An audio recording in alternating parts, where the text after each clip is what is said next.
Well, I'm joined now by Douglas Murray, who's on the Gaza border. Douglas, let me ask you first of all, why have you felt the need to go there? Well, I've covered every Israeli conflict since the 2006 Lebanon war. I've covered lots of other conflicts as well.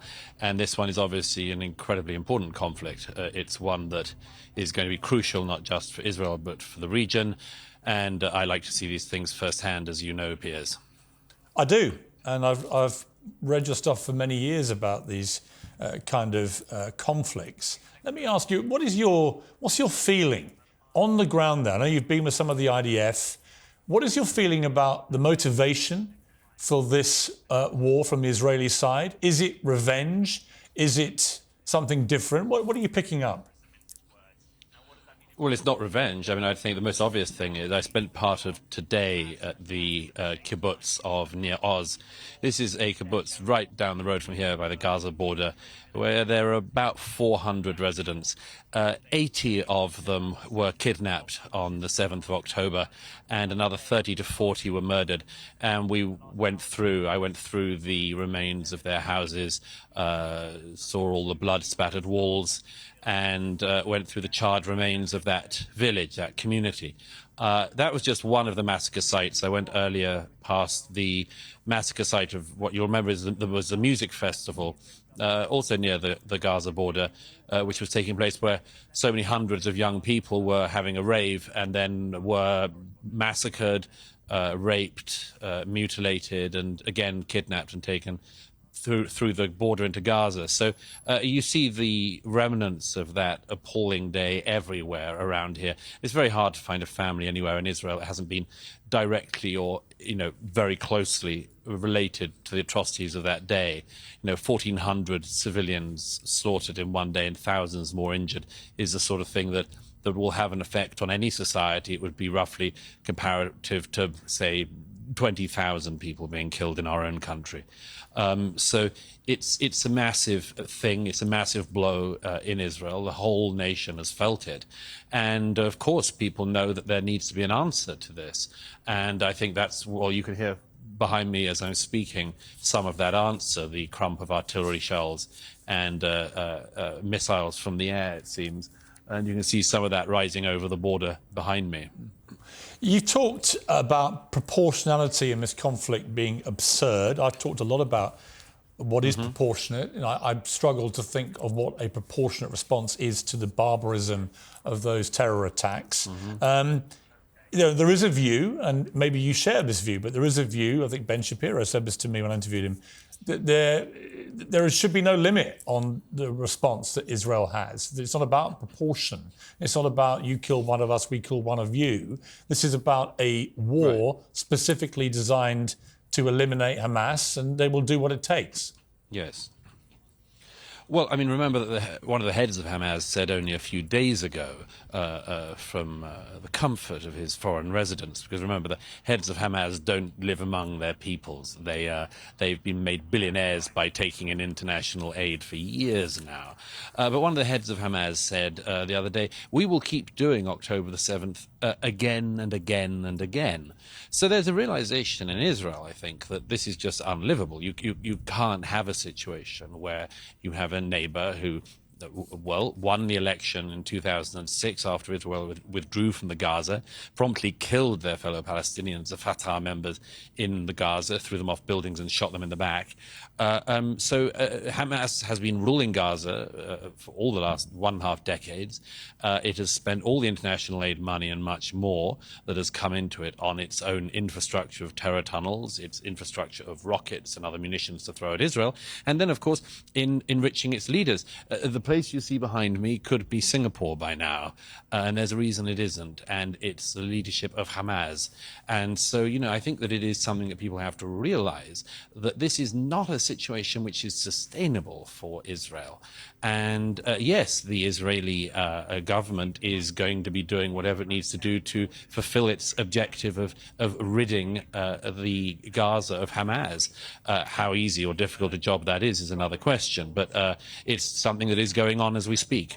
But in terms of the moral quandary which I've been feeling, and it's not about Israel wanting to eliminate Hamas, I completely agree. with that mission statement. And certainly there's no chance of any peace when you have a terror group in charge of Gaza in the way that they've now completely established themselves to be, with no limits and just a desire to eradicate Israel and as many Jewish people as they can kill. So let's park that to one side. I concur with the mission statement. But it is incredibly difficult, just on a human level, to see, because we know the civilian population in Gaza is half children, to see the sheer numbers of kids who are being killed by the Israeli onslaught that's come back against Hamas. What do you feel about that on a human level? What should we all be feeling about that? The first thing is, should those deaths really be attributed to the Israeli side? We saw the other day, the BBC and other media reported that the people who were lying dead on the street on one of the main routes through Gaza was alleged to be a massacre carried out by Israelis. It turned out it wasn't the case at all. It was Hamas massacring Palestinians fleeing south, as the Israelis had recommended they do. So the question, in a way, that you ask, I would say there's an answer to, which is who exactly is responsible for these deaths? If you do, as Hamas does, decide to build bunkers and put rockets on them and then put hospitals on top of them, who exactly is responsible for that? Is it the Israelis and their response, or is it Hamas for doing that? If you do decide, as Hamas has done, to use all of these billions of dollars of international aid to build tunnels where you can hide, among other things, the kidnapped Israelis, who's responsible for the strikes that happen as a result and any civilian deaths? Is it the Israelis or is it Hamas, who has been holding the Palestinian peoples of the Gaza hostage for the last 15 years and more? Again, I repeat this point. You know, a lot of what has been said about this seems to suggest that Hamas has no responsibility for this. You know, if you went into your neighbor's house, ransacked it, raped your neighbors, killed some of them, took others into captivity, and then somebody said, that's not on, I'm going to do something in retaliation to that, you would bear the cost of that. You'd bear the price for that. The Israelis have the right to respond to such an atrocity. And I'm rather surprised, or at least I'm not surprised in a way, I'm disappointed as ever by the number of commentators in the UK and elsewhere who always use times like this to say things like, we've got to you know, this is a time for judicious voices, this is a time for calm and much more. I do always wonder if those people would say the same or feel the same if it was a bit closer to their own home. You know, if it wasn't a kibbutz down the road, like the one I was in earlier that had been attacked, but a you know, village after village in the south of England, I don't think we'd be hearing those same voices. I think there's a very particular standard that the Israelis are held to. I think it's an unfair standard, it's an unequal standard, it's an intolerable standard for the Israelis. But when people say, you know, you've just got to sort of live with this, the Israelis quite rightly will be saying, well, we don't see quite why we do. The comparison between Hamas and the Nazis is insufficient. And sorry, there's an incoming.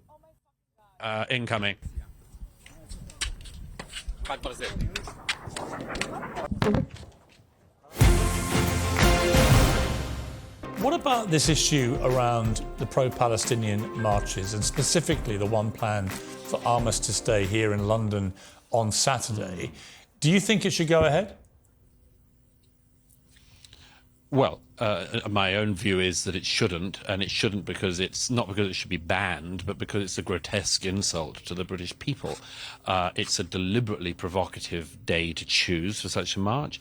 It's a deliberately provocative march. As the Telegraph showed just yesterday, around half of the organisers of the march are themselves linked with Hamas, which isn't at all surprising. We have Hamas commanders, after all, who live in London very safely, often on welfare. So, yes, I think it's an intolerable march. It's an intolerable provocation to the British public and the British government and the British police, by the way, who Saturday after Saturday have been made to put up with unbelievable taunting and abuse from the marchers.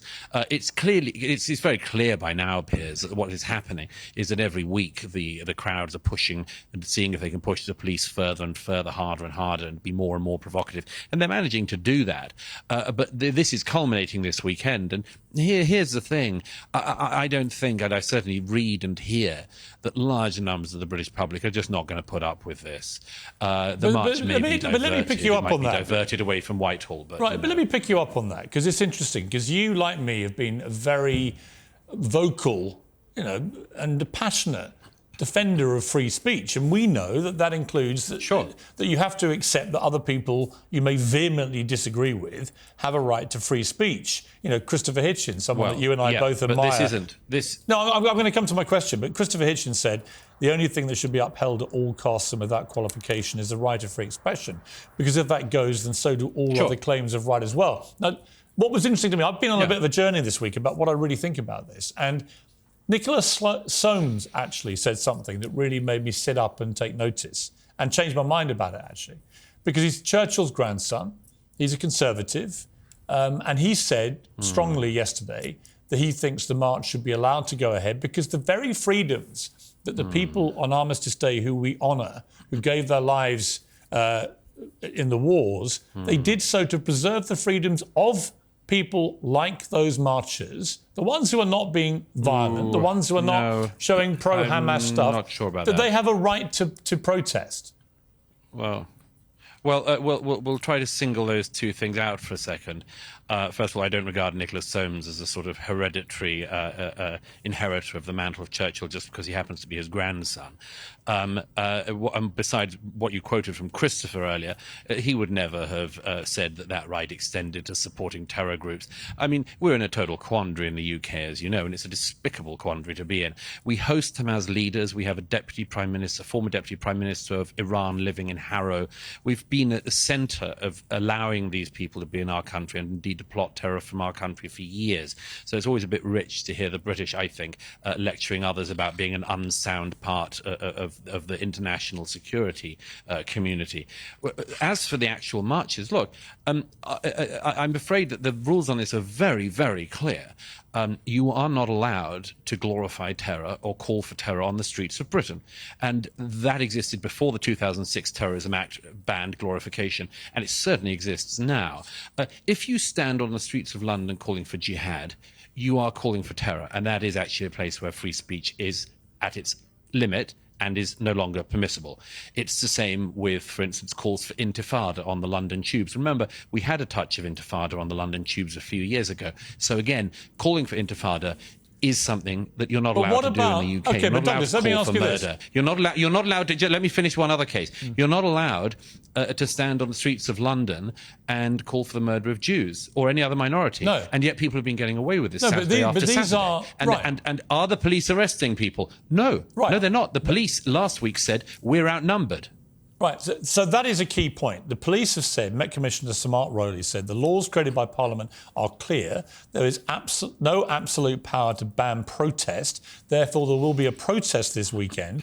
But the laws are also there to stop people brazenly supporting terrorism. So if people were to use a pro-Hamas banner or chant pro-Hamas a sentiment, that would be against the current law of this country, and the police should take action. That's a different issue, though. But it is, but it's not being policed. No, I understand. It's not being policed. I understand. So on that, I can agree with you. The police need to enforce the existing laws. However, there will be a large... But they're not going to because they're outnumbered. But they're outnumbered, so they're not going to. You and I can agree that that's wrong, but that shouldn't mitigate the rights... Well, don't you think that matters? Hang on, don't you think that matters? No, it does matter. That means that we have a rule of law, but it's not able to be policed. What's the point of having a law if you can't police it? Well, I agree with you, but I also think that there are a large number of those protesters who genuinely are, in their eyes, protesting for peace, and they're pro-Palestinian, and they have a view in the way that you're... Well, I disagree with that. And I'll tell you one reason why.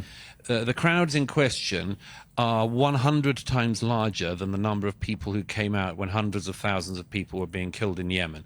They are 100 times larger than the number of people who came out when Bashar al-Assad killed hundreds of thousands of people in Syria.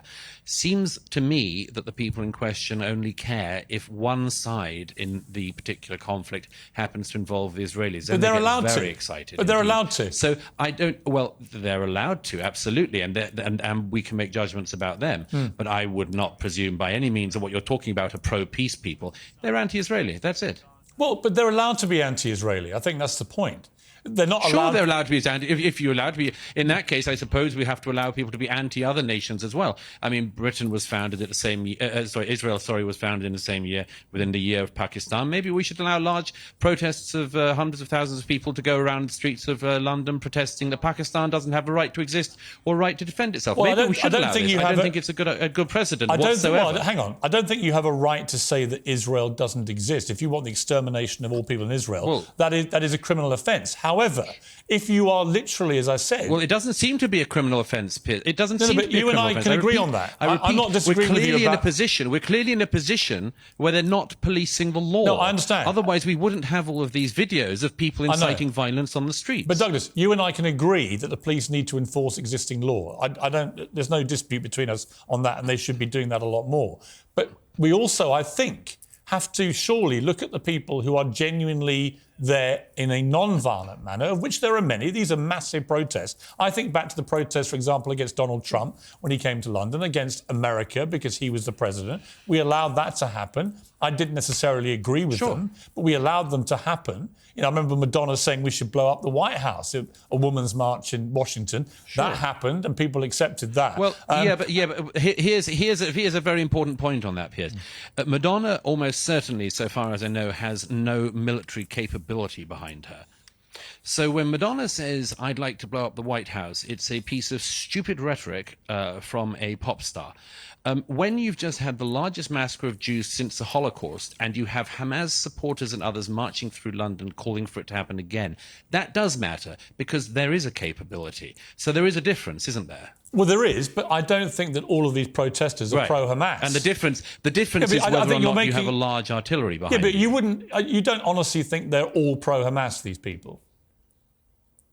Well, I think that anyone who, for instance, chants things like "from the river to the sea" is in fact yes, but they're not all doing that, or is criminally ignorant. Oh well, they are. I mean, there's masses of videos of them marching past Westminster Abbey last week, saying exactly that. Yeah, but they're not all doing marching it. past the statue of Winston Churchill last week. I've watched the videos, and there are lots of people chanting, and some who aren't. Okay, well, here's a challenge. Here's a challenge, Piers. If you decided to go on some kind of march and in week one you discovered that you had the BNP along your side calling, for instance, for the murder of all black people, would you not wonder whether or not you should go on week two? And would you not drop out by about week three? I'd have thought so. I would. That's a good question. And yes, I would. But that doesn't actually... Yeah, good. That shouldn't right, so we can tell something about the marchers. Well, you can say that you have a view, your own opinion is they shouldn't be marching alongside these other people. However, they are still entitled, in a free democratic country like ours. And look, I don't have absolute opinions on this. I just think it's a really interesting test of how far free speech goes. Well, and I do feel here's uncomfortable... the interesting test, if I can say so. Yeah, sure. The interesting test, if I can say so, Piers, is there are limits to this, in fact. You are not allowed to glorify the murder of people on the streets of Britain. You are not allowed to be a member of a prescribed terrorist group in Britain. But I return to the point I made at the start. We allow it. I repeat, we have Hamas commanders living in the UK who take welfare in the UK and use it to commit terror. Why are they not locked up? Because we have laws that we don't pursue. Yeah. We have criminal charges that we don't use. The person in particular I'm thinking of, Mohammed Sawalha, got British citizenship. You're meant to sign a form saying you're a person of good character to become a British citizen. Can you say that somebody who was a former military commander of Hamas in the West Bank is, quote, a person of good character? I'd say not. So again, like the police, like many other people, the border control in the UK doesn't enforce the law, doesn't care to do so. And I repeat, there is a serious problem with this in the UK. Israel, as you can see tonight, can look after itself. I wonder if Britain can say the same. Yeah, listen, I understand that point. You've also said it will have to be counted if the march goes ahead because the British public shouldn't have to put up with it. But what does that mean in reality? Yes. You're not endorsing people to go confront them, are you? No, not at all. I would suggest that if the cenotaph, for instance, comes under attack, there should be a peaceful ring of people around the cenotaph to protect it, as with other monuments. And I think that that's what many people will do. I hope they do so peacefully. But as this goes on and as the provocations grow and grow, I'm very, very afraid from what's going to happen this weekend coming in the UK. Personally, I think it's safer in Israel these days than it is in central London, certainly for Jews. Let's talk, given you're over there right now, what concerns me about what Israel is doing is not their efforts to get rid of Hamas, but because of the particular nature of Hamas embedding themselves amongst civilian populations with the massive amounts of civilian casualties that will inevitably come, and that figure will grow and grow and grow. Are we not, as Barack Obama warned, are we not creating here just an opportunity for far greater radicalization of all those young Palestinians who watched their loved ones get killed? Why would we imagine that at the end of all this, they're going to want to do anything other than to become a new version of Hamas in wanting to exact revenge for what happened to their families? Well, two things. One is, if you just follow the logic of what Barack Obama said, then you just shouldn't do anything. If you're Israel, you should be attacked and just sit back and say, great, we'll wait for the next one. But the second and more important thing is, your question supposes that there is a sort of peaceful Palestinian population in the Gaza who would love a two-state solution, and then a few bad apples in Hamas. I think that's not true. Why is it that when one of the victims of the music festival, a poor young German Jewish girl, who it seems was raped and then brutally murdered and taken into the Gaza naked. Why was it that you can find, and anyone can find this online, a crowd of ordinary Gazans? It wasn't Hamas, it wasn't a Hamas rally. Ordinary Gazans spitting on her body, hitting her body, mutilating her body further as it went down the street. Does that strike you, Piers, as a placid population of peacenik types who are just desperately waiting for a two-state solution to be put back on the table for the millionth time in the last 70-something years? It doesn't seem like that to me. No, but there are over 2 million people in Gaza, and there weren't 2 million people in that video clip. There were a few hundred. So I don't like to make... Yeah, well, a few hundred at random. A few hundred at random. And did you see anyone in it saying, hey, guys, stop. We're not meant to mutilate the bodies of girls or rape them in public? No, I didn't see that. But then what you're really articulating, correct me if I'm wrong here, but isn't what you're articulating really an endorsement of collective punishment, where you assume they're all guilty? No. And if they don't stand up to Hamas, they're also guilty. Well, and that's where people have a problem, I think, with the moral line here, which is no, if you hold all the Gazans equally responsible, then is that not collective punishment, which is illegal? Well, first of all, there is some responsibility for the peoples in the Gaza. If you elect Hamas and they kill Fatah, and then they remain in power for all of the years afterwards, I'm afraid that there is some responsibility of the people in that situation. You know, when the Germans had Adolf Hitler come to power and voted for him, we in Britain took the view that the German people were responsible in some way. So I'm not for collective punishment per se, but nor am I for this idea that there is something unique going on in the Israeli-Gaza context that we in Britain couldn't understand. Actually, there is one unique thing. In our own history, there is very similar things. But there is one unique thing, which is that the population of Gaza is pretty unique in that nearly half of the population are children. That is a unique situation. No, I'll tell you what's unique about the population of Gaza. It's the only population in the world where people routinely claim the Israelis are committing genocide, but which has a population boom all of the time. I mean, that strikes me as being quite an interesting thing about the Gaza. But as for the moral community, I want to make a very, very important point, if I can say so, on this, which is, you know, people quite often abuse history, and they say things all the time. I mean, about the only thing anyone from history knows is about the Nazis. Here's something I can tell you with absolute certainty, Piers, having not just seen some of the results of what Hamas did on the ground here in Israel a few weeks ago, but having watched the videos of the unedited footage, which I was one of the journalists was sadly allowed to see the other day. I can tell you one thing: the comparison between Hamas and the Nazis is insufficient. And sorry, there's an incoming.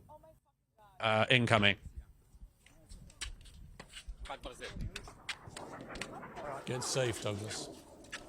Come.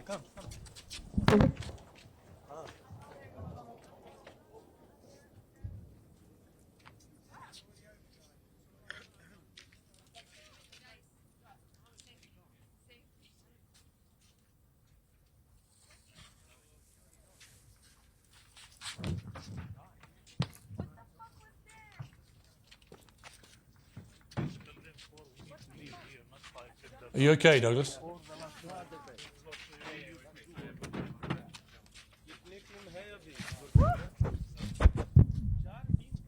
came from the other direction. So, okay. Anyhow, we're okay. Are you okay? Let's just. Yeah. It's fine. Sorry, it was a rocket coming. It looked like it was just going to land on us here. Which way was that rocket coming from? Was it coming from Gaza or from Israel? Yes, it seemed to be coming from Gaza. So, yeah, it's fine. It's okay. It's been happening all day. Let me just finish this point, if I may. Before we go on, Douglas, Atman, how does that make you? How does that make you feel? What just happened there? I mean, it's. I'm a little used to it. I was in Ukraine last year and was in Kherson and Odessa and Mykolaiv, and when the Russians were shelling it, so I'm a little used to it. But just if I can just finish this point, sorry, there's a lot of banging going on, but anyway, we'll keep going. Well, look, if you need to stop, Douglas, we understand. No, don't worry. If we need to stop, I'll run to the shelter, I assure you. The thing that struck me, Piers, about seeing the 7th of October footage was that even the Nazis were actually ashamed of what they did. SS battalions who spent their days shooting Jews in the back of the head and pushing them into trenches had to get very, very drunk in the evening to forget what they had done. The Nazi high command famously had to sort of get around the problem of soldier morale because the soldiers knew this wasn't exactly what their lives were meant to look like either. I tell you one very big difference. If you look at the footage, the raw footage, and I really hope people don't on a wider scale have to view what I viewed the other day, if they see it, they will see something that is at least as barbaric as what the Nazis did. But here's the difference. They did it with glee. They were deeply proud. You see people trying to, taking the head off a young Israeli man with a shovel and then calling their parents back in Gaza and telling them, Father, I've killed 10 Jews with my own hands. Get mother on the phone. I want to tell her how great a job her son has done. I come back to this thing. I'm not exaggerating this. It's very, very interesting, and people need to realize. You had this situation with the Nazis, where they also were a genocidal anti-Semitic organization, but they tried to cover their crimes up. Hamas are actually proud of them, and they've said they will do them until the whole world is clear of Jews. Yeah. So I suggest we take that seriously, and I think that Israel is taking it seriously. I hope they continue to take it seriously, but I think the world should take it seriously, and that includes Britain. And when I hear British journalists, British commentators, and British politicians lecturing the Israelis on what they should do, I think, I'm sorry, this shows a failing in our country. It shows that we in Britain cannot enforce our laws. We don't even enforce our borders in Britain. It's us that is the weak link in the international security chain on this, not Israel. Douglas, how does this war end? Netanyahu said yesterday that he sees at the end of this Gaza falling under Israel occupation for an indefinite period. Now, there are many people in Israel who absolutely want Netanyahu out and hold him accountable for what happened on October the 7th in terms of the failing of defence and security. He's deeply unpopular now amongst his own people. But this whole idea that you somehow reconcile this 75-year conflict, which has blown up into warfare time and time again, by Israel ending up as a completely occupying force, that seems to me utterly untenable. Yeah. Well, I think that, look, it's too early to tell. I would just say this, and I've said this before, but Israel is one of the only countries in the world that's never allowed to win a conflict. It has been left with this question of the Palestinians in the West Bank, the question of the Palestinians in Gaza. It's been left with this for years. And by the way, I say left with it because, remember, the Jordanians could solve the problem in the West Bank immediately by taking the Palestinians therein or taking some kind of control. They don't want to. The Egyptians, I have friends who were born in Gaza when it was owned by the Egyptians, run by the Egyptians. The Egyptians could solve the Gaza problem tomorrow by allowing the Gazans into Egypt or taking control of the Gaza themselves. Nobody wants the Palestinians people. And there's this endless endless mistake that is being made, and it has been made all my lifetime, certainly, which is that there's this unsolved problem, but it is the job of the Israelis to solve it. What is happening behind me is a demonstration of the fact that it is an insoluble problem that the Israelis keep being told to solve. Gaza, ever since the Israelis left it in 2005, could have become Singapore. It could have become a thriving place. But Hamas didn't want that. They wanted to turn it into a place. Instead of building upwards, they built downwards. Instead of building great buildings, they built great tunnels. This is a tragedy for the Palestinian peoples, but it's one that has been brought on them by groups like Hamas, who do not want a settlement in this war. Douglas Murray, so powerful to talk to you there on the Gaza border. And I'm glad that you came through what was a pretty scary moment in the middle of that interview. And I appreciate you coming back and continuing the interview as if nothing had happened. Quite remarkable to witness, I have to say, from the safety of my London studio. But I do appreciate it, and stay safe out there. That's right. Will do. Very good to see you, Piers. Thanks, Douglas.